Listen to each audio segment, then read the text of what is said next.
ஐயா சிவாஜி நம்ம சொல்லுங்க. ஐயா சிவாய நமக. சொல்லுங்க. அண்ணாமலைக்காரவே ரொம்ப கெட்டியா இருக்கும் போல் இருக்கு. எதை வச்சு சொல்றீங்க? 20 லட்சம் பேர் உறுப்பினர் சேர்ந்திருக்கிறதா சொல்றாங்க. 20 லட்சம் கிடையாது. இன்னும் சேராம, அதாவது ஆன்லைன்ல அந்த அப்படி அதுல போய் இணைய முடியாம நிறைய பேர் 10 லட்சம் பேர் வெளியில இருக்காங்க. 30 லட்சம் பேர், 30 லட்சம் ஒரு 30 லட்சம் குடும்பம், ஒரு ஒரு 2 ஓட்டு வச்சுக்கோங்க, 60 லட்சம் ஓட்டு. இன்னைக்கு அண்ணாமலை மட்டும் பிஜேபி தலைவரா இருந்திருந்தா, இன்னைக்கு தனியா பிஜேபி கூட்டணி அமைச்சிருந்தா அண்ணாமலை முதல்வர் ஆயிருப்பாரு. இவனுக்கு எல்லாம் ம். அவசரப்பட்டானுங்க. அவசரப்பட்டு இந்த நயினார் நாகேந்திரன் பேச்சை கேட்டு, எடப்பாடி பேச்சை கேட்டு மண்ணை கவ்வி நாசமா போயிட்டாங்க. இதெல்லாம் தேவையா அவங்களுக்கு இது? இன்னைக்கு வந்து அண்ணாமலை தலைவர் பதவியா இருந்த தலைவர் பதவியில இருந்து இவனை தூக்காம இருந்திருந்தா கூட விஜய் ஜெயிச்சிருக்க ம். முடியாது. ஏன்னா அண்ணாமலைக்கு நீ தலைவர் பதவியில இருந்து தூக்குனதுனால விரக்தியில அண்ணாமலையோட ஆதரவாளர்கள் பாரு 60 லட்சம் ஓட்டு அவ்வளவு விஜய்க்கு போயிருச்சு. ஒருத்தன் கூட பிஜேபி போடல. அதனாலதான் பிஜேபி மண்ணை கவுனது. தேவையா உனக்கு? இவனுக்கு உட்பட மாட்டானுங்க. அதனால அண்ணாமலை அன்னைக்கே வெளியே வந்திருக்கலாம். இப்ப இந்த சட்டமன்ற தேர்தலுக்கு முன்னாடியே அவருக்கு ஒரு கட்சி ஆரம்பிச்சிருந்தாருன்னா இன்னைக்கு விஜய்க்கு பதில் அண்ணாமலை முதலமைச்சர் ஆயிருப்பார். இதான் உண்மை. 60 லட்சம் ஓட்டு விஜய்க்கு போயிருச்சு. இப்ப நான் என்ன கேட்கிறேன், விஜய் வந்து பாருங்க, விஜய் வந்து ஒன்றும் பெரிய தனி பெரும்பான்மையில பெரிய விஜய் அலையில எல்லாம் இங்க ஒன்றும் ஜெயிக்கல. வெறும் 108 இடம் தான். அது 108 இடமும் ஒரு ஒரு இடத்துல 1 ஓட்டு, 100 ஓட்டு, 200 ஓட்டு, இப்படி முக்கி திணறி தான் ஜெயிச்சிருக்காங்க. அதாவது ஒண்ணு புரிஞ்சுடுங்க ஐயா, மும்முனை போட்டிங்கிறதுனாலதான் விஜய் ஜெயிச்சது. 2 முனை போட்டி இருந்தா விஜய் கண்டிப்பா ஒரு இடங்கள கூட ஜெயிச்சிருக்க முடியாது. மும்முனை போட்டி விஜய்க்கு சாதகமாயிருச்சு. அதிமுக ஒரு பக்கம், திமுக ஒரு பக்கம், விஜய் ஒரு பக்கம் அப்படின்னால. இனி பாருங்க, அடுத்து 2 முனை போட்டி. இந்த இடைத்தேர்தலில் 2 முனை போட்டி வந்தா கண்டிப்பா 6 இடங்களையும் பாருங்க அண்ணாமலை ஜெயிப்பார். அண்ணாமலை வரணும்ல. இந்த இடைத்தேர்தல் ஃபுல்லா பாருங்க அண்ணாமலை ஜெயிப்பாரு. ஏன்னா அண்ணாமலைக்குன்னு ஒரு கூட்டம் இருக்குது. அதுல எந்த மாற்றம் இல்லை. அதனால அண்ணாமலை ஜாதகம் ரொம்ப கெட்டியா இருக்கு. ரொம்ப ரொம்ப கெட்டியா இருக்கு. இப்போ ஒண்ணு வேண்டாம். இப்ப விஜய் வந்து பெரிய மாசு அப்படி ஜெயிச்சிட்டாரு, மாசு லீடர், ஆகா ஓஹோ, அதெல்லாம் இந்த இவனுக்கு ஒரு புதுசா ஒண்ணு உருவாக்குறான். அப்படிலாம் கிடையாது. இப்ப விஜய் இப்ப இந்த 234 தொகுதியிலையும் விஜய் தான் வேட்பாளர். விஜய் நிறுத்தின வேட்பாளருக்காக எவனும் ஓட்டு போடல. விஜய் முகத்துக்காக தான் ஓட்டு போட்டிருக்கான். அப்படி பார்க்கும்போது ஏன் செந்தில் பாலாஜி கிட்ட மண்ணை கவுனாரு? செந்தில் பாலாஜி தொகுதியில ஜெயிக்க முடியல, உதயநிதி தொகுதியில ஜெயிக்க முடியல, போஜராஜன் தொகுதியில ஜெயிக்க முடிஞ்சதா? ஒரு போஜராஜன் யாருன்னே தெரியாது. அவர் தொகுதியிலே விஜய் ஜெயிக்க முடியல. அவருக்கு இப்ப விஜய்க்கும் போஜராஜனுக்கு தான் போட்டி, விஜய்க்கும் செந்தில் பாலாஜிக்கும் தான் போட்டி, விஜய்க்கும் உதயநிதிக்கும் தான் போட்டி. அப்ப கணக்கு பாருங்க, ஏன் ஏன் ஜெயிக்க முடியல? இப்ப 234 தொகுதியிலும் விஜய் தான் வேட்பாளர். இவர் நிறுத்தின வேட்பாளருக்காக எவனும் ஓட்டு போடல, விஜய்க்காக தான் ஓட்டு போட்டான். ஏன் ஜெயிக்க முடியல? அப்படிங்கும்போது இவர் மாயை. இனி அடுத்த இப்ப திடீர்னு 2 எலெக்ஷன் வருதுன்னு வச்சுக்கோங்க, விஜய் ஜெயிக்க முடியாது. ஏன்னா அண்ணாமலை கட்சி ஆரம்பிச்சிட்டாரு. ஓட்டெல்லாம் அண்ணாமலைக்கு வந்துடும். இதான் உண்மை. இதான் நிதர்சனமான சத்தியமான உண்மை. எழுதி வச்சுக்கோ. இதுல பெரிய விஜயால அப்படிலாம் அதெல்லாம் ஒண்ணும் கிடையாதுங்க. அண்ணாமலையால ஒண்ணு இருக்குது. அண்ணாமலை வெற்றி பெறட்டும், நம்மளும் வாழ்த்து சொல்லுவோம். ஆஹ் இல்ல ஏவாவேலுக்கு ஒரு திடீர்னு உடம்பு சரியில்லாம போயிருச்சு. அப்பா வேற ஃபாரின் போயிட்டாரு. ஆனா ஒண்ணுங்க, இந்த விஷயத்துல நான் விஜய் பாராட்டுறேங்க. இந்த பிஜேபிக்காரன் பயந்து கிடந்தான். திமுக மேல நடவடிக்கை எடுக்க அப்படியே மோடியே என்னங்க அமித்ஷா அண்ணாமலை லிஸ்ட் கொடுத்தாரு. ஒரு நடவடிக்கை எடுக்கல. ஆனா உண்மையாலுமே விஜய் பாருங்க, வெறும் சொற்ப சீட்டு, வெறும் 107 சீட்டை வச்சுக்கிட்டு என்ன ஆட்டம் அடிக்கிறாரு பாருங்க. சத்தியமா சொல்றேன், இந்த இடத்துல விஜய்க்கு வாழ்த்துக்கலையா? விஜய் பரவாயில்லையா? 100 மோடிக்கு சமம் விஜய், 100 அமித்ஷாவுக்கு சமையா விஜய். உண்மையாலுமே ஐயோ, அண்ணாமலை உனக்கு லிஸ்ட் எடுத்து கொடுத்தாரு. அவன் இவ்வளவு வச்சிருக்கான், இவ்வளவு பண்ணிருக்கான், எல்லாம் பிரிச்சு எடுத்து ஏழைப்பாளிகளுக்கு கொண்டு சேரு, கஜானால சேரு, நான் மருத்துவ நலத்திட்ட உதவிகள் ஏழைகள் கொண்டு எல்லாம் கொடுத்தாரு. ஒரு நடவடிக்கை எடுக்கல அமித்ஷா. அமித்ஷா ஒரே ஒரு நடவடிக்கை தான் எடுத்தாரு. என்ன பண்ணாரு தெரியுமா? கனிமொழி பிறந்த நாளுக்கு வாழ்த்து சொன்னாரு. எப்படி எப்படி இதை விட என்ன? அமித்ஷா இவ்வளவு பெரிய காரியம் பண்ணியிருக்காரு பாருங்க. கனிமொழி பிறந்த நாளுக்கு வாழ்த்துக்கள். எப்படி உன் தலைவன் RSS சாவர்கர கண்டபடி பேசுது தமிழ் யாரு? கனிமொழி. ஆனா இவர் பிறந்த நாளுக்கு அமித்ஷா வாழ்த்து சொல்றாரு. இந்த கட்சி ஆரம்பிச்ச பிதாமகர் எங்க ஐயா அத்வானி, பீஷ்மர் அத்வானியே ஓரம் கட்டிட்டாங்க. ஒரு பேனர்ல அத்வானி படம் இல்லையா? எங்க பார்த்தாலும் மோடி மோடி. என்னையா மோடி? ஏயா அத்வானியோடய பெரிய சாணக்கியன் மோடி சொல்லுங்க.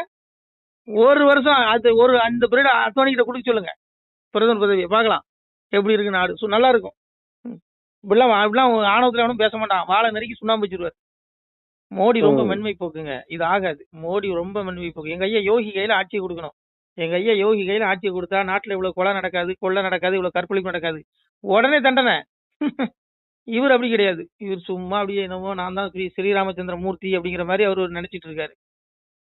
இவரு ஸ்ரீராமச்சந்திர மூர்த்தி கிடையாது. எங்க ஐயா யோகி தான் ஸ்ரீராமச்சந்திர மூர்த்தி, யோகி ஆதித்யநாத். அதனால விடுங்க. உடம்பு சரியில்லாம படுத்து கிடக்குறாரு. அவங்க போட்டு உடம்பு சரியில்லாம படுத்துனா எனக்கு என்ன? ரைடு வருதுன்னா உடம்பு சரியில்லாம போயிருவாரு. எப்படி இந்த மேட்சிக்கு? உண்மையாலுமே இந்த விஷயத்துல விஜய் நான் பாராட்டுறேன் ஐயா. விஜய் 100 மோடி சமம், 100 அமித்ஷா. அமித்ஷா உடம்பு சரியில்லை. விஜய் வந்து எங்க ஐயா அத்வானி மாதிரி, யோகி மாதிரி சொல்ல போனா, யோகி மாதிரி அப்படி அதிரடியா நடவடிக்கை எடுக்காரு விஜய். விஜய் உண்மையில பாராட்டணையா, சத்தியமா. என்ன பொறுத்தவரை அண்ணாமலையும் விஜயும் ஒன்னா கூட கூட்டணி வச்சு 2 பேருமே ஆளுக்கு 2 வருஷம் முதல்வராக இருக்கும், ஆட்சி பண்ணணும் கூட பண்ணலாம் உண்மையாலும். ஏன்னா 2 பேரும் கொள்கையும் ஒன்னா தான் இருக்கு. 2 பேரும் திமுக இழுத்து போட்டு அடி அடி அடின்னு அடிக்கிறாங்க. சாத்து விடுங்க ஐயா, நமக்கு எதுக்கே அரசியல், எவன் என்ன பண்ணா நமக்கு என்ன, நமக்கு தேவை பாருங்க. நம்ம பூமிக்கு வந்ததே மோட்சம். உங்க நைனா வந்து லண்டன் போயிருக்காரு. நைனா யாரு? உங்க நைனா? நைனா? உங்க நைனான்னு சொல்லுங்க. எனக்கு சிவந்தாயா நைனா. எனக்கு எங்க அப்பா சிவந்தாயா நைனா. எனக்கு எவன் வந்து மோண்டுட்டு பேண்டுட்டு தெரியவெல்லாம் எனக்கு நைனா கிடையாது. எங்க நைனா மலஞ்சல கழிக்காதவன். எங்க நைனா மாசற்ற ஜோதி சிவன், அவன் தாயா நைனா. எனக்கு எவனும் நம்ம மோண்டுட்டு பேண்டுட்டு தெரியவனா நான் நைனான்னு சொல்ல மாட்டேன். நைனா லண்டன் போறாரா, அவரு அப்பா அப்பான்னு சொல்லணும்னா அவன் கட்சிக்காரன் சொல்லுவான். நான் எதுக்கே சொல்லணும், நீ சொல்லுங்க. ஏன் எங்க நைன் எப்படியா சொல்லலாம், வாயில வந்துட போகுது. எனக்கு அப்ப சிவன் தாயா. பரபிரம் வந்து அப்ப உலகத்துக்கே அப்பன் சிவன் தாயா. பிதாகமசிய ஜெகதோ மாதா தாதா பிதாமக வேத்தியம் பவித்ரம் ஓங்கார ருக் சாம எஜிரேவ சங்கா. எங்க அப்பா உலகத்துக்கே தந்தை. என்ன சொல்றான்? இந்த உலகிற்கு தந்தையும் தாயும் பாட்டனும் அறியத்தக்கவனும் புனிதமானவனும் ஓங்காரமும் சாம எதிர் வேதங்களும் கர்மங்களுக்கு பயனளிப்பவனும். ஒவ்வொரு ஜீவாத்மா அந்த மனிதர்கள் செய்யக்கூடிய பாவ புண்ணியத்துக்கு நற்பயனையும் பாவத்துக்கு தண்டனையும் வழங்கக்கூடிய நாங்கிற. அதான் கர்மத்துக்கு பயனளிப்பும் நானேங்கிற. எங்க அப்பா சொல்றான், இந்த உலகத்துக்கு தந்தை தாயி இல்ல பாட்டை முட்டையெல்லாம் வந்தான். அது மட்டுமா சாமி சொல்ற மாதிரி தபாமி கமகம் வருஷம் அமிர்தம் சைவமிர்த்திச சதசச்சாக மர்ஜுனான். என்ன சொல்றான்? நானே சூரியனுடைய வடிவில் வெப்பமளிக்கிறேன், நானே மழை விளைய செய்கிறேன், நானே மழையை தடுத்து நிறுத்துகிறேன். சூரியன் நான் தான், சந்திரன் நான் தாங்கிறான். காம விசேஷ பூதானி தாரை அம்பிக மோஜசா புசாமி சௌசதி சோமா பூதா ரசாத்மகங்கிறான். நானே உயிரினங்கள் அனைத்தையும் தாங்குகிறேன். ரசமே வடிவான அமுதமே நிறைந்த நிலவுமாகி அனைத்து உயிரினங்களையும் பயிர் பற்றி நானே போசிக்கிறேன். இந்த உடலை யார் தாங்குறா? நம்மளா தாங்குற? ஒரு மண்ணு கிடையாது, சாமி தான் தாங்குறான். அவன் வெளியே போயிட்டானா ஜீவன் வெளியே போயிடும், தீர்ப்புக்கு போயிடும், அந்த ஆத்மா உடல் செத்து போயிடும். எல்லாம் எங்க அப்பன் தான்யா, எல்லாம் பகவான் தான். எப்படி சொல்றாரு? எல்லா திட்டத்திலையும் பாரு நான் இருப்பேன் அப்படிங்கிறாரு. மகளிர் சுய கொடுக்குறவர் இருக்காரா? காமெடி பண்ணாதீங்க நீங்க. நான் சாமியை பத்தி பேசிட்டு இருக்கும்போது நீங்க வேற எதை பத்தி பேசுங்க, வாயில எனக்கு கோவம் வந்துடும். பேசாங்க. இந்த உலகமே சிவன் தாயா. சிவனை தேடுங்க. இந்த மோண்டு தேடும் அரசியல்வாதி பின்னாடி போய் நாசமா போயிடாதீங்க. எவனையும் தேடாதீங்க. எவனும் நமக்கு வேண்டாம், நமக்கு சிவம் போதும். உலகமே அப்பாயா, இந்த உலகமே சிவன். சாமியே சொல்றான், ஈஸ்வர சர்வபூதான சோஜன திஷ்டதி பிரமாயன் சர்வபூதானி யந்திரோட மாயாங்கிறன்னு சொல்றான். சிவனாய் ஈஸ்வரனைய நான் எல்லா ஜீவராசிகளுடைய இதயத்தில் இருந்து கொண்டு அந்தந்த ஜீவராசிகள் செய்த பாவ கர்ம வினை கேட்டவாறு சுழல் செய்து கொண்டிருக்கிறேன். காலத்தை கணக்கிடுவதில் நான் காலன், தண்டித்து அடக்குவதில் நான் யமனுங்கிறான். காலனும் நான் தான், யமனும் நான் தாங்கிறான். இந்த கர்மங்கள் அதாவது இதயத்துல எப்படி வழி நடத்துறான்? முதல்வர் ஸ்டாலினை முதல்வராக்கினது சிவன் தான். முற்புறல வச்சு இந்த புண்ணியம், அவருடைய பூர்வஜன புண்ணியம். அதே போல விஜய் முதல்வராக்கினது சிவன் தான். அவர் பொறுப்பேற்ற செஞ்ச புண்ணியம். அதுபடி கர்மங்களுக்கு பயனளிக்கிறான். நீங்க அண்ணாமலை முதல்வர் ஆகிறாருன்னா அவர் பூர்வஜனத்துல புண்ணியம் பண்ணி தான் அது நடக்கும். இங்க எதுவுமே குத்துமைப்பா நடக்கல, மரணமும் கூட குத்துமைப்பா நடக்கல. ஒரு ஜீவாத்மா கருவுல உதிக்கும் போல பிறப்பு எழுதுறான். பிறப்பு ஆதி நடு அந்தம் முடிவு எல்லாம் எழுதப்படுது. எப்படி எழுதுறான் சாமி? இவன் இந்த ஜீவாத்மா இந்த கர்மனின்படி இப்படி வாழ்ந்து இந்த இடத்துல மரணம், இந்த இடத்துல சாகணும், இப்படி சாகணும்னு விதி இருக்கு. இப்ப நான் உங்ககிட்ட பேசிட்டு இருக்கேன், என்னுடைய மரணம் எப்படி நடக்குன்னு எனக்கு தெரியுமா? எங்க அப்பாவுக்கு தெரியும், சிவனுக்கு தெரியும். அதே போல எல்லா ஜீவாத்மா கூடிய மரணமும் சிவனுக்கு தெரியும். அப்போ நம்ம ஒரு நாள் இந்த என்னைக்கு மரணம் வரப்போகுது. 6 பிறவி தான் மனித பிறப்பு. இது எனக்கு 7 பிறப்பு தான் மனித பிறப்பு. இது எனக்கு 7வது பிறவியா கூட இருக்கலாம். இந்த பிறவில சிவனை தேடி அப்பாவை தேடி மோட்சத்துக்கு போலன்னு வச்சுக்கோ. ரஜசி புள்ளியம் கத்வா கர்மசிங் ஜாதியா ததா புள்ளின்னு தமசி முடிஞ்சு ஜாதிங்க. 84 பிறவி, 84 யோனி இருக்கு பிறப்பிடம். புழு விலங்கு பறவைன்னு கண்ணுக்கு ஒட்டுணி வரைக்கும் இருக்கு. நம்ம வயிற்றுக்குள்ள புழு இருக்கு, அந்த புழு பிறப்பு கூட கிடைக்கும். அப்படி 84 பிறப்பு ஆடு கோழி பண்ணி நைன் பிறகு சாவணுங்கிறான். 84 பிறகு கொள்ளுவான். அதனால நமக்கு இப்ப கிடைச்சது 7வது பிறவியா கூட இருக்கலாம். இந்த பிறவில இறைவனை தேடாம விட்டுட்டேன்னா இந்த மனித பிறவிக்கு 84 பிறகு எடுத்து மறுபடியும் தான் மனித பிறவி கிடைக்கும். ஆனால் பயன்படுத்தி கொடுங்க ஐயா. கோரமான நரகம் கிடைக்குங்கிறான் அந்த ஊழல்வாதி பயிர்களுக்கு. கோரமான நரகம் வச்சிருக்கேங்கிறான் சாமி. அதனால சிவன் தான் எல்லாம் நடத்துறான். இந்த வயிற்றுல சாமிங்கிற இதயத்துல சாமி சிவனா இருக்கான். வயிற்றுல அக்னி வடிவில இருக்குங்கிறான். என்ன சொல்றான்? அகம் வைஸ்வானோர பூத்துவா பிராணி நாம் தேகமாசிதா பிராணா பானசமிக்தா பசாமி என்னும் செதுருவோம். இறைவனை நீ கோயில தேட வேண்டியது. அப்பா உனக்குள்ளே இருக்கான், இதயத்துல இருக்கான். வயிற்றுல என்ன சொல்றான்? பிராண அதாவது எல்லா ஜீவராசிகளுடைய நான் எல்லா ஜீவராசிகளிடம் வயிற்றிலும் அக்னி வடிவில் இருக்கிறேன். எல்லா ஜீவராசிகளும் அதாவது ஆடு கோழி பன்னி நாய் மனுஷன் எல்லா பயிர்களும் திங்கிற உணவு என்ன பண்றான் சாமி? நானே அக்னி வடிவில் பிராண அபான வைக்கணும் கூடி வைஸ்வநரன் என்ற அக்னியாகி எல்லா உணவுகளையும் நானே ஜீரணிக்கிறேங்கிறான். ஜீரணிச்சு என்ன பண்றான்? உண்ணும் உணவு உந்தப்படுவதும் உறிஞ்சப்படுவதும் அனைத்தும் நானே செய்கிறேன். நான் தப்பா அந்த கறி உடம்புல கறி ஏறுதா, எலும்பு வளருதா, மூளை வளருதா, அதுல குறைபாடு வருதா, எல்லாம் நான் தான் வளர்ச்சிறேன். உண்ணும் உணவு உந்தப்படுது உறிஞ்சப்படுது நானே செய்கிறேங்கிறான். இந்த கழிவை வெளியே தள்ளுறது சிவன் தான். சிவம் இல்லாத இடமே கிடையாதுயா. அதான் சாமியே சொல்றான், சிவ சிவா நானானோம் நானானோம், சிவ சிவா தானானோம் தானானோம், சிவ சிவா தந்தே நன்னம் தந்தே நன்னம். அன்னத்திலிருந்து சிவன் உயிரினங்கள் தோற்றிதான். அப்பா சிவனே சொல்றான், அன்னாத் பவந்தி பூதானி பர்ஜன் யாதன சம்பவகா யஜ்ஞாத் பவி பர்ஜனி அஜன கர்ம சுந்தகா. என்ன சொல்றான், நான் அன்னத்திலிருந்து உயிர்களை தோற்றுவித்தேன்.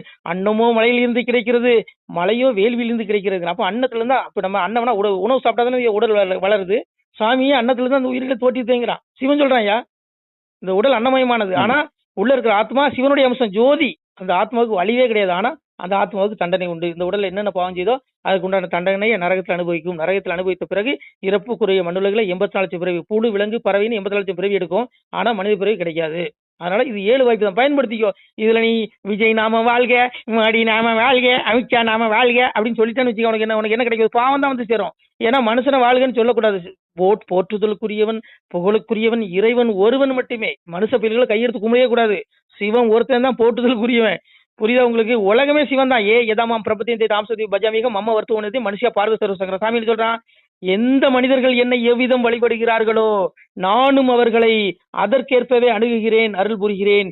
ஏனெனில் உலகில் எல்லா மனிதர்களும் பல்வேறு விதங்களிலும் என்னையே வழிபடுகிறார்கள். எங்க அப்பா சொல்றான், உலகத்துல எந்தெந்த மொழி பேசுறவனாகட்டும், எந்தெந்த பாச பேசுறவனாகட்டும், எந்த நாட்டுக்காரனா இருக்கட்டும், என்னதாண்டா வணங்குறான். அவன் எந்த பேரை சொல்லி கூப்பிடுறானோ அந்த பேர்ல, எந்த உருவத்தை நினைச்சு வணங்குறானோ அந்த உருவத்துல நான் போய் அருள் பாலிக்கிறேன் அப்படின்னு சிவன் சொல்றான். சிவனை விட்டா கடவுளே கிடையாது. சாமியை சொல்றான், 4 வேத மதிலும் நான் வருவேன் மாயமிட்டு, ஸ்தூல வேஷமிட்டு சுற்றுவேன் கண்டிரினி, இனத்துக்கு இனங்கள் இருப்பேன் நான் சுவாமி என்று வேறு ஆரோக்கியம் வெண்ணம் என்ன மையாத மகனே, இனத்துக்கு நான் தானே சுவாமி.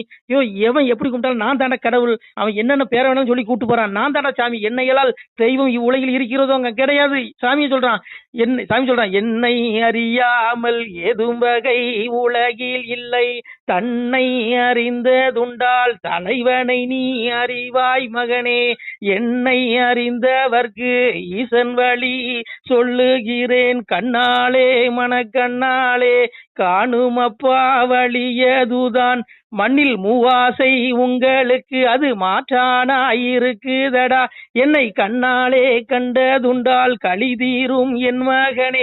சிவம் பாடுறாயா. இது முனிவர்கள் பாடுனது கிடையாது, இது ஆழ்வார்கள் பாடினது கிடையாது, 4 பெருமக்கள் தேவாரம் திருவாசகம் பாடினது மக்கள் பாடினது கிடையாது. சிவம் பாடுறான். சிவன் சொல்றான், என்னை அறியாமல் இந்த உலகத்துல எதுவும் இல்லடா, உண்டாக்கி வைப்பதும் நான், உலகில் அழிப்பதும் நான் மகனே நான் தானே படைக்கிறேன், நான் தானே கொள்றேன். உடலை தாண்டா கொள்றேன். உன் ஆத்மாவை மோட்சத்துக்கு என் பிள்ளைகள் தேடக்கூடிய பிள்ளைகளுக்கு மோட்சத்தை கொடுக்குறாங்கிறான். அதனால இறப்பை பார்த்து யாரும் பயப்படாதீங்க. மரணங்கிறது விடுதலையா? மரணங்கிறது ஆத்ம விடுதலை. நீ இந்த பிறப்புங்கிற துன்பத்திலிருந்து விடுபட்டு போறா விடுதலை. மரணத்தை பார்த்து யாரும் பயப்படாதீங்க. இப்ப என்னால பாருங்க, ஒருத்தர் அறுவாள் எடுத்து வெட்டினாலும் அந்த என்னுடைய உடலை தான் வெட்ட முடியும். என்னுடைய ஆத்மாவை ஒண்ணும் பண்ண முடியாது. இந்த உலகமே அழிஞ்சாலும் ஆத்மா அழியாது. அதனால மரணத்தை பார்த்து யாரும் பயப்படக்கூடாது. இப்ப ஆத்மா இந்த உடலை எந்த கொம்பனாலையும் இந்த உடலை காப்பாற்ற முடியாது. இந்த உடலுக்குன்னு ஒரு காலம் இறைவன் கொடுத்துருக்கான். அதனால அவனே கொண்டுருவான். சாமியே சொல்றான், கூத்தாடி நான் கொல்லி வைத்து போறேனடா, கொல்லி வைக்கும் குமரனடா, கொப்பனந்தி ஈசனடாங்கிறான் சாமி. நான் தானே கொல்லி வைக்கிறேன். இந்த உடலுக்கு இந்த கொல்றதே அவன் தான். இப்ப என்ன படைச்சதை வந்து என்ன கொல்ல போறதா வந்தான். ஆனா உடலை தாயா கொள்றான். அது உடலுக்கு தான் அழிவு. இந்த ஆத்மாவுக்கு அழிவே கிடையாது. அப்புறம் எதுக்கு மரணத்தை பார்த்து பயப்படுறீங்கிறேன். நீங்க அழிவற்றவர்கள். ஆத்மா உங்க அழிவே கிடையாது. நீங்க தீர்ப்புக்கு அப்பாட்ட போவீங்க. நீங்க வந்து சிவனை தேடிங்கன்னா மோட்சம். உங்களுக்கு தீர்ப்பே கிடையாது. அப்பாவோட வீட்டுக்கு கொண்டு போயிடும். அங்க மலஜலம் கழிக்க வேண்டியதுல, அங்க 3 நேரம் பசிக்காது, பிணி நரை மூப்பு நோய் எதுவும் கிடையாது. உங்களுடைய ஆத்மா ஒளிமயமானது, மலஜலம் கழிக்காது, திவ்ய புருஷன். நீங்க அழிவற்றவர்கள். எதுக்கு பயப்படுறீங்க? மரணத்தை பார்த்து சிரிங்க. இப்போ என்ன ஒருத்தன் வெட்டி கொள்றான்னு வச்சுக்கோ, என் உடலை வேணா வெட்டி கொள்ள முடியும், ஆத்மாவை தொடக்கூட முடியாதுடா. இந்த ஆத்மாவை ஆயுதங்கள் வெட்டுவதில்லை. பகவானே சொல்றான், இந்த ஆத்மாவை ஆயுதங்கள் வெட்டுவதில்லை. ஜலம் இவனை மூழ்கடிப்பதில்லை, அக்னி இவனை எரிப்பதில்லை, காற்று இவனை உலர வைப்பதில்லைங்கிறான். பஞ்சபூதத்தால எந்த கொம்பனாலும் இந்த ஆத்மா அழியாது. எல்லாத்துக்கும் ஒரு ஆத்மா இருக்குது, ஜீவோட மொழி உடம்பு. அதை தேடிக்கும். அதனால நீ தேடுனா மோட்சம். அதுக்கு ஏன் பயப்படணுங்கிற சாமியே சொல்றான். சாமி சொல்றான், யதா தித்ய கதம் தேஜோ ஜெகத்பாசி தேசிகளும் எச்சந்திரன் தத்தேஜோதி மாமோகங்கிற. என்ன சொல்றான்? அதாவது சூரியனுடைய வடிவில் அதாவது சூரியனில் இருந்து வரும் எந்த ஒளி உலகமனைத்தையும் பிரகாசிக்க செய்கிறதோ, மேலும் சந்திரனிடத்திலும் நெருப்பினிடத்திலும் எந்த ஒளி உள்ளதோ அது என்னுடைய ஒளியே என்று தெரிந்து கொள். ஒளி யார்? சூரியனுக்கு வர்ற ஒளி எங்க அப்பா சிவபெருமானுடைய ஒளி, அவனுடைய தேஜஸ் தாங்க ஒளி. சந்திரனிலிருந்து வர ஒளி அவன். அக்னி நீ நெருப்ப கொடுத்தா ஒளி வருதா? வெளிச்சம். அது எங்க அப்பா சிவபெருமான். உலகத்துக்கே ஒளி அவனுடைய ஒளி. உடம்பு கூட ஒளியா? அப்ப ஏயா பயப்படுறீங்க? சுவாமி உங்களுக்கு உலகம் கழிவும் சீக்கிரத்துல அழியும், எப்ப வேணாலும் அழியும். எழுதி வச்சுக்கோ. நீங்க அப்பாட்ட போது ஆயத்தமா இருங்க, ரெடியா இருங்க. இந்த கலியுகம் எப்ப வேணாலும் அழியும். சாமி சொல்றான், கண்ட துண்டமாக வெள்ளோ கனத்த பூமி வெடிக்குதடா, கோல நெடு மாலை எனும் கோலங்கட்டி ஆடுகின்றேன், நித்தம் செத்த பாவி அப்பா நாதன் நெட்டூர காரணடா, செத்து செத்து பிறப்பேனடா, என் சித்து வித்தைகள் அறிய மாட்டாய், அள்ளும் பகலும் குறிகள் சொல்லி அவதிமற்ற அச்சுதடா, ஆடுதடா ஒரு பம்பரம் தான், அதை அமர்த்த வல்லான் யாரும் உண்டோ, காணுங்குறி சொல்லுதற்கு நான் கழுகு மலையாண்டி வந்தேனடா. சிவன் சொல்றான், சிவன் பாடுறான், ஏன் ஆடுதடா ஒரு பம்பரம், பூமி சுத்துது உன்னால நிறுத்த முடியுமாடா. சிவன் சொல்றான், ஆடுதடா ஒரு பம்பரம் தான், அதை அமர்த்த வல்லான் யாரும் உண்டோ. ஐயோ நான் தாடா சுத்த வைக்கிறேன், அடே முட்டாள்களே, நான் தாடா கண்ட துண்டமாக உள்ள கனத்த பூமி வெடிக்கிற பூமியை நிலநடுக்கத்தை கொண்டு வந்து உங்க எல்லாத்தையும் பிரளயம் அழிச்சு கொள்ளுவேன் அப்படிங்கிறான். உடலை மட்டும் தான் கொள்றான், நல்லா புரிஞ்சுக்கோ. தேடுற பிள்ளைக்கு மோட்சத்துக்கு போயிடும். அப்ப நான் தேடாத ஆத்மா நரக குழியில, ஐயோ அப்படி ஆத்மா அந்த ஊழல்வாதிகள் பயிலுக இவனுங்கெல்லாம் என்னென்ன ஆக்கின இவங்களுக்கு எவ்வளவு தண்டனை உண்டு தெரியுமா? ஒரு பயிலும் தப்ப முடியாதியா. அதனால இங்க பாருங்க, சிவம் பிடியிலிருந்து எவனும் தப்ப முடியாது. சுவாமி எங்க இருக்கிறான்? அந்த கலியுகத்தை அழிக்கிறதுக்கு சாமி எப்ப வேணாலும் வருவான். இறைவன் இந்த கலியுகத்தை அழிக்க எப்ப வருவான்? எப்படி வருவானா? இப்ப தாய் கல்வி கடவுள் தாய் சரஸ்வதி தாளாட்டுறா. அதாவது ஒருவேளை அண்ணாமலை இறை அவதாரமா கூட இருக்கலாம். ஏன்னா சந்தேகம் இருக்கு. இறைவன் மனுஷ ரூபத்துல மனிதனுடைய ரூபத்துல தான் வருவானா. தாய் கலைவாணி இறைவன் கலியுகத்துல வருகையை இறைவன் வருகையை தாளாட்டுறா. எப்படி வருவானா இறைவன்? தாய் சொல்றா பாருங்க, தார தர தர தாராரு, தார தர தர தாராரு, உலகம் 14 ஒரு கூடைக்குள் ஒரு சொல் மொழிக்கால பிறந்தவரு, இலகு பிரகாச சுவடு கொண்டு இலங்கும் பதியால வந்தவரு, அம்பு கணைகள் ஒன்றும் இல்லாமலே அழிக்க வந்தாரோ கலிதனையும், கூட படைகள் துணை இல்லாமலே குறும்பை அடக்க வந்த கன்றோ, சாட தலையாரி ஒன்றில்லாமல் சதைக்க வந்தாரோ கலியுகத்தை, கோளு பேய்களை கிரகங்களை கொல்ல வரம்பற்ற நாரணனு, காணா கருவாதி குருமூலமோ கர்த்தன் கர்த்தாதி கடவுள் தானோ, தார தர தர தாராரோ, தார தர தர தாராரோ. இறைவனுடைய வருகையை கலைவாணி தாய் தாளாற்ற. இறைவன் எப்படி வருவானா? கலியுகத்தை அழிக்கிறதுக்கு இறைவன் அம்பு கணை ஆயுதங்கள் ஒன்றும் எடுத்துட்டு வரமாட்டானா, கூட படைகளை கூட்டிட்டு வரமாட்டானா. ஆனா இந்த கலிநீச பாவிகள், இந்த ஆட்சியாளர்கள், ஆணவம் பிடிச்சவன், அகங்காரம் பிடிச்சவன், அத்தனை பேரும் இறைவன் அடக்குவான் அப்படின்னு தாய் கலைவாணி தாளாற்றா இறைவனுடைய வருகைய. எப்படி? அம்பு கணை ஒன்னும் எடுத்துட்டு வரமாட்டானா, கூட படைகளை கூட்டிட்டு வரமாட்டானா. ஆனாலும் இந்த கலிநீச பாவிகளை அழிப்பான், இவனுடைய குறும்பு அடக்குவான் அப்படின்னு தாய் கலைவாணி தாளாற்றா. அப்போ என்ன பொறுத்தல அண்ணாமலை இந்த மாதிரி ஒத்த மனுஷன் தான். பின்னாடி கூட படைகள் எல்லாம் இதுல அம்பு ஆயுதங்கள் இல்ல. ஆனா வச்சுட்டு அத்தனை திமுக காரன் மந்திரி பழந்துன்னு கொட்ட போட்டவனெல்லாம் கதற விடுறான். அப்ப இவன் கடவுளா அவதாரம் இறைவன் அனுப்பிவிட்ட தூதனா கூட இருக்கலாம். கடவுள் வேண்டாம் விட்டுருங்க, சூதனா கூட இருக்கலாம். இந்த மாதிரி எங்க ஐயா யோகி ஆதித்யநாத் வந்து கடவுள் பரபிரம்மம். அது ஊப்பில் ஆண்டுட்டு இருக்கான் பாருங்க, அவன் இறைவன், அவன் சாட்சத் பரமாத்மா. ஏன்னா இறைவன் கலியுகத்துல எப்படி வருவானா? சாமியே கீதையில சொல்றான், यदा यदा कि धर्मस्य किलनिर्भवति भारत पितामह धर्मस्य दादात्मान सुजामिकं परित्राणाय साधुना विनाशाय सदुष्कृतं धर्म संस्थानं नाटाय संभावी युगे युगेங்கிறான். அஜோஸ்மி சன்னவியத்மா பூதானவ ஈஸ்வரன் பிரகிருதி சுவாமிஷாய் சமயம் என்ன சொல்றான்? நான் இவ்வுலகிற்கு ஈஸ்வரனாக இருந்து கூட என்னுடைய பிரகிருதியை, அதாவது என்னுடைய படைக்கும் சக்தியை வசப்படுத்தி கொண்டு என்னுடைய யோக மாயையினால் சாதாரண மனிதனை போல வெளிப்படுகிறேன். எப்படி வரான் இறைவன்? சாதாரண மனிதனுடைய உடல் வர. ஐயா யோகி ஆதித்யநாத் சாதாரண மனுஷனா இருக்காரு. இறைவன் அந்த ரூபத்துல வருவானா? வந்து என்ன பண்ணுவானா? இந்த பாவிகளுடைய கொட்டத்தை அடக்குவானா. ஊப்பிலெல்லாம் ஒரு காலத்துல எவ்வளவு பாலியல் வன்புணர்வு, எவ்வளவு கொலைகள். இன்னைக்கு பாருங்க, ஒரு கொலை கிடையாது, ஒரு கொள்ளை கிடையாது, எவ்வளவு தூரம் அது அடக்கி ஆள்றான் பாருங்க. அதான் ஐயா கடவுள். இங்க விடிஞ்சா கொலை நடக்கு தமிழ்நாட்டுல, எவனாலும் என்னென்னமோ பண்றான். அங்க அப்படி இல்ல. அதனாலயா ஒண்ணு புரிஞ்சுடுங்க, அண்ணாமலை சாரி மன்னிக்கணும், எங்க ஐயா யோகி ஆதித்யநாத் ரூபத்துல இறைவனே வந்திருக்கான்னு தான் நான் நம்புறேன். அதனால இந்த கலியுகம் வந்து இறைவன் எப்ப வேணாலும் அழிப்பான். ஒரு சொடக்கடிக்கிற நேரத்துல இந்த யுகத்தை அழிச்சு போடுவான். சாமியே சொல்றான், கை தட்டும் பொழுதோ கண்கொட்டும் நேரமோ களியன் இருப்பதெல்லாம் சிவனே ஐயா, வட்ட கிழுப்பை தட்டி முடிந்து விட்டால் வையகம் அழிந்திடுமே சிவனே ஐயா, ஊமை போல் இருப்பதை வாயை நான் திறந்து விட்டால் உலகம் அழிந்திடுமே சிவனே ஐயா. எங்க அப்பா சிவமணி, எங்க அப்பா சொல்ற, திருமேனி திருக்கண்ணை சட்டே திறந்து விட்டால் சீமை எழுந்திடுமே சிவனே. திருப்பதியில் இருக்காம இருக்கு பெருமாள் மாயகிருஷ்ணன் மாயம் வந்து எங்க அப்பா சிவன்ட்ட உரையாடுறான். கலியுகத்தை இறைவன் எப்படி அழிக்க போறான்? சாமி சொல்றான், ஏ சிவனே, நீ கொடுத்த வரம் கலியனுக்கு இன்னும் கொஞ்ச நாள் இருக்கு. அது வரைக்கும் இந்த கலிநீச பாவிகளுடைய வாரிசுகள் ஆட்டம் போடும், ஆளட்டும். அதுக்கப்புறம் இறைவன் எப்படி அழிப்பானா, என்னுடைய திருமேனி திருக்கண்ணை, எங்க அப்பா திருப்பதியில போய் கும்பிடுறீங்க பாருங்க, விழுந்து விழுந்து அவன் கண்ணை லேசா திறந்தாலே உலகம் அழிஞ்சிருமா. என்ன சொல்றான், கை தொட்டும் பொழுதோ கண் கொட்டும் சொடக்கடிக்கிறது இந்த உலகத்தை அழிச்சிடலாம். அவ்வளவு சக்தி இருந்தோம் சிவன் கொடுத்த வரம் பொய்யாக கூடாதுங்கிறனால பெருமாள் கம்மன் இருக்கான். ஏன்னா கலியன் கொடுத்த வரம் குடியிருக்கு கொஞ்சம் நாள் இருக்கு. அதனால அது வரைக்கும் கலிநீச பாவிகள் ஆட்டம் போடுவான், ஆழ்வான், இவங்க எல்லாம் பவர் இருக்கும். அயோக்கிய பேருக்கு தான் காலம். அதுக்கப்புறம் இருக்கு வேடிக்கை பாரு. இவெல்லாம் நரகத்துக்கு போவாங்க, செத்தக்கப்புறம் டேரக்ட் நரகம். இந்த பாவிலாம் போயிட்டு தான் இருக்கான். மீளா நரகம் 85 பேரை கொடுக்குறான். ஆனாலும் இந்த உலகத்தை அழித்து தர்மயுத்தை படைத்து சாதுக்களை காக்கணும் இறைவன். அப்போ இந்த உலகத்தை இந்த மாதிரிலாம் அழிப்பேங்கிறான். புரியுதா உங்களுக்கு? அதனால வட்ட கிளுகிழப்பை தட்டி முடிந்து விட்டால் வையகம் அழிந்துட்டு 2 ஆட்டு தான் உடுக்கைய ஆட்டா அது உலகம் அழிஞ்சு போயிடும். இதுதான் இந்த பூமி. சாமி சொல்றான், எவரவர் இருந்து மணிய பண்ண வேண்டும் என்றாலும் இந்த 3/4 அடிக்குள் தானே சிவனே. இந்த பூமி எங்க அப்பாவுடைய அளவுல ஒரு 3/4 அடி சொத்தோட ஒரு உருண்டை, ஒரு கோழி குண்டு தான். நமக்கு தான் இது பெருசா தெரியுது. அவனுடைய அளவுல இது ஒரு கோழி குண்டியா. இந்த கோழி குண்டுல இத்தனை கடலை வச்சிருக்கிறான், குளம், ஆறு, மனுஷ பயில்க, மிருகங்கள் படைச்சு எப்படி வழி நடத்துறான் பாருங்க. அவனுடைய சக்தி சொல்ல முடியுமா ஐயா?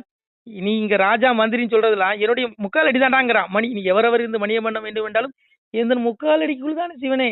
முடிஞ்சு போச்சா? எங்க அப்பாவுடைய 3/4 அடி தான் பூமி. சாமியை சொல்றான், கடுகை துளைத்து அந்த துளைக்குள்ளே நின்ற தண்ணீர் கடல் போல தோன்ற கண்டேன் சிவனே ஐயா.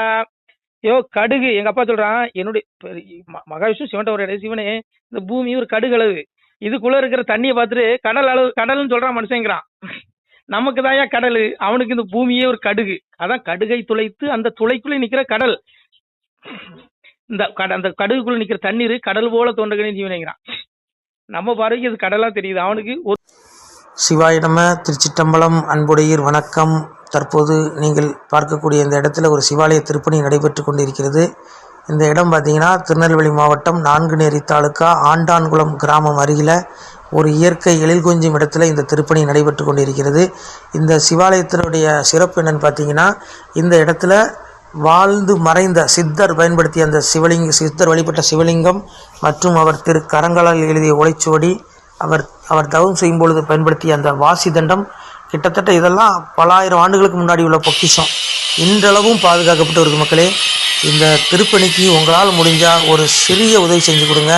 எங்களால் மீண்டும் பொருளாதாரம் இல்லாததுனால இந்த திருப்பணி இப்போது நிற்க போகுது. உங்களால் முடிஞ்ச ஒரு சின்ன உதவி செஞ்சு கொடுங்க, உங்களுக்கு புண்ணியமாக போகும்.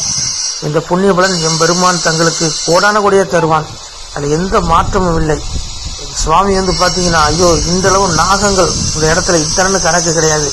அந்த லிங்க திருமேனியில் சுற்றி விளையாடுறது, அப்புறம் அந்த விபூதி தட்டத்தில் நாகங்கள் உருள்றது, இதெல்லாம் பார்த்தீங்கன்னா ஐயோ பெரிய பொக்கிஷங்க இந்த இடம். சாமியுடைய அருள் அவ்வளவு இருக்குது. நீங்கள் நேரில் வந்தால் கூட தரிசனம் பண்ணலாம். இந்த சிவாலய திருப்பணிக்கு உங்களால் முடிஞ்ச ஒரு சின்ன உதவி, இந்த கூகுள் பே எண்ணில் நீங்கள் ஜிபே எண்ணில் உதவி பண்ணலாம். 93 85 44 31 06. உங்களால் முடிஞ்சால் உதவுங்கள் பிள்ளைகளே. இல்லை என்றால் 2 பேருக்காவது ஷேர் பண்ணுங்கள். யாராவது பார்க்கக்கூடிய ஒரு புண்ணிய ஆத்மா ஏதாவது சின்ன உதவி செய்யலாம். நீங்கள் ஒரு செங்கல் வாங்கி கொடுத்தாலும் போதும், உங்களுக்கு பெரிய புண்ணிய மக்களே. சிவாலயத்தின் அந்த புண்ணிய பலன் நீங்கள் அனுபவித்தே ஆகணும். பகவான் எம்பெருமானே சொல்லுவான், வாழுவீர் தாழ்வில்லாமல் மக்களும் கிளைகள் கொஞ்சி நாளுமே மகிழ்ச்சியை கூர்ந்து நலமுடன் வாழும்போது நீளுமே எனது செங்கோல் நீதியும் நெறிபோல் வந்து ஆளுமே உங்கள் தன்னை அன்புடன் அலையா வண்ணம். மக்களே நீங்கள் எல்லாம் வால் பொன்னம் பதியிற் சென்று முக்கியமான யுகநில மதிலே தன்னால் கத்திய பொன்கள் ஸ்வர்ணம் கைமணம் குளிர அன்னம் பொக்கிஷம் நிறைய வைத்து புகழ உண்டு இனிதாய் வாழ்வீர். வண்ணமாய் நீதம் மூன்றும் வரம்பு அணு விலகிடாமல் தன்னமாயிருந்து வாழும் ஜனங்களே பதற வேண்டாம். எண்ணமேதொன்றும் இல்லை எளிமையும் இல்லை கண்டீர் திண்ணமாய் சிறப்புடன் இருந்து வாழ்வீர். இது நான் வாழ்த்தல பிள்ளைகளே, அப்பனுடைய அந்த சிவனுடைய வாழ்த்து, ஈசனுடைய அந்த திருப்பாடல் வாயினால் அப்பன் சொன்ன அந்த வார்த்தையை நான் வாழ்த்துகிறேன். நிச்சயம் இந்த சிவாலய திருப்பணிக்கு உதவி செய்யும் பிள்ளைகளுக்கு இறைவன் நிச்சயம் அருள்வான், அதில் எல்லலும் ஐயமில்லை. ஆணுடன் பெண்ணும் பெற்று அதிகமாய் செல்வமாகி தானுட நினைவுமுற்று தர்மமும் நெறியும் கற்று வேணும் நீள் காலம் எல்லாம் மெல்லியருடனே வாழ்ந்து பூணுதல் கமலநாதன் பொற்பதம் பெற்று வாழ்வீர். சிவம் வாழ்த்துற மக்களே, அப்பாவுடைய திருவடி மறுமையில் கிடைக்கும், இம்மையில் பூமியில் நீங்கள் வாழ்வாங்கு வாழ்ந்து சிறப்பான முறையில் வாழ்ந்து இறைவனின் திருப்பாதத்தை அடைவீர்கள். அதில் எந்த மாற்றமும் உள்ள பிள்ளைகளே, இந்த வீடியோ பார்க்கக்கூடிய அன்பு பிள்ளைகள் முடிந்தளவு ஒரு 2 பேருக்கா ஷேர் பண்ணுங்கள், உங்களுக்கு புண்ணியமாக போகும். அவர் திருக்கரங்களால் எழுதிய பிள்ளைகளே, நீங்கள் இந்த பெரும்புவியை ஆள்வதற்கு வெள்ளானை மீதேற விடை தந்தோம் உங்களுக்கு. ஆனாலும் மக்கால் நீர் ஆளுவீர் ராஜ்யத்தை வானோர் அறியவும் வாழ்த்தினோம் நீர் வாழ. வாசவனும் தேவர் மறையவரும் தான் வாழ பேசறியதை வார் பெற்ற மக்கள் தான் வாழ. கன்னிமார் பெண்கள் பெற்ற கை சான்றோர் தான் வாழ. அன்னை பத்திரத்தால் அமுதருந்தி நீர் வாழ. முக்கந்தன் வாழ முனிமார்கீலை வாழ. தக்கந்தலை துணித்த தம்பிரான் தான் வாழ. மேலோக நீதி விளங்கி மனு வாழ. பூலோகம் உள்ளளவும் பொய்யருவீமை வாழ. நல்லோரும் வாழ நவில் ஒருந்தான் வாழ. எல்லோரும் வாழ இருந்து நீடுழி வாழ்க. இந்த பாடல் அப்பன் சிவன் அடியார் பெருமக்களை வாழ்த்துற வாழ்த்து. நிச்சயமாக உங்களுடைய குடும்பமே வம்சமே நல்லா இருக்கும் மக்களே. முடிஞ்சால் இந்த வீடியோ 2 பேருக்கு ஷேர் பண்ணுங்கள். முடிஞ்சால் ஒரு சின்ன உதவி, ₹1 நீங்கள் ஏகபரா குருபிச்சையாக கேட்குறோம். அந்த சிவாலய திருப்பணிக்காக ஏகபரா குருபிச்சை அப்பன் பரம்பொருள் பேர் சொல்லி கேட்குறோம். முடிஞ்சால் உதவி பண்ணலாம் பிள்ளைகளே. இல்லை என்றால் 2 பேருக்காவது பகிருங்கள். உங்கள் வாழ்வில் எல்லா செல்வங்களும் வந்து சேரும். உங்களுடைய பாவ கர்ம வினைகள் நீங்கும். எல்லா சிறப்பையும் சிவன் தருவான். ஓம் நம சிவாய. திருச்சிட்டம்பலம், தில்லையம்பலம், பொன்னம்பலம்.